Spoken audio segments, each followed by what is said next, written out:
Nous allons vous présenter qu'est-ce que la laïcité, les lois de la laïcité et la charte de la laïcité et les symboles de la laïcité. C'est la des opinions des autres, le respect et la liberté de choisir librement une religion dont je peux en avoir.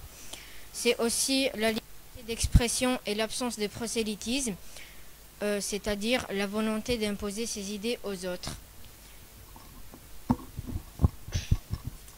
Je vais présenter les lois d'un État devenu laïque. 28 mars 1882. La loi de Jules Ferry sur l'enseignement obligatoire et laïque rend l'enseignement primaire obligatoire pour les garçons et les filles de 6 à 13 ans. Ce fut le début de l'école publique, gratuite et laïque. Le 9 décembre 1905. La loi concernant la séparation de l'Église et de l'État est l'aboutissement d'un long processus de laïcisation et de sécularisation engagé depuis la Révolution française. Elle proclame la liberté de conscience, garantit le libre exercice des cultes et met en place un nouveau régime des cultes. Le 15 mars 2004, la loi sur l'interdiction de tout signe religieux est ostensible dans les établissements scolaires, dans les écoles, les collèges et les lycées publics. Le port de signes ou tenue par laquelle les élèves manifestent ostensiblement une appartenance religieuse est interdit. De plus, tout professeur n'a pas le droit d'imposer son opinion religieuse. Je vais passer la parole à mon camarade. La charte de la laïcité à l'école. La charte de la laïcité à l'école représente l'ensemble des règles et principes importants qu'on doit respecter pour être respecté par les autres tout en respectant les autres. Elle est affichée partout dans l'établissement afin qu'elle soit ostensible. J'ai choisi d'expliquer l'article 3 et 11.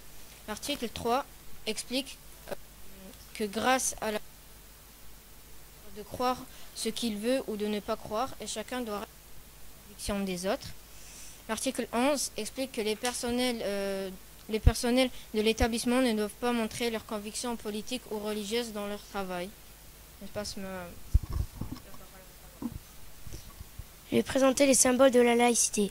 Tout d'abord, il y a les racines qui désignent le passé de la laïcité avec les noms des personnes qui y ont participé. Par exemple, Aristide Briand, Victor Hugo et Jules Ferry.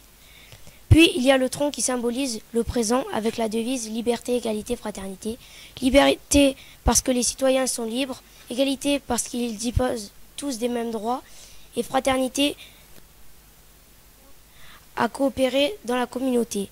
Il y a aussi le drapeau tricolore bleu, blanc, rouge, date de 1789. Il symbolise la révolution du peuple. Ensuite, il y a les ramures qui désignent le futur de la laïcité, avec le bonnet phrygien, était porté par les esclaves et les sans-culottes pour symboliser la liberté.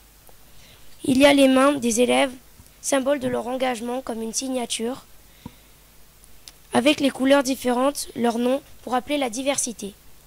La cocarde tricolore, elle est dès le début de la Révolution française le symbole du patriotisme, notion importante de la Révolution.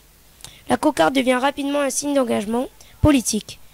Sur une des ramures, il y a le mot laïcité, car ces valeurs s'y retrouvent.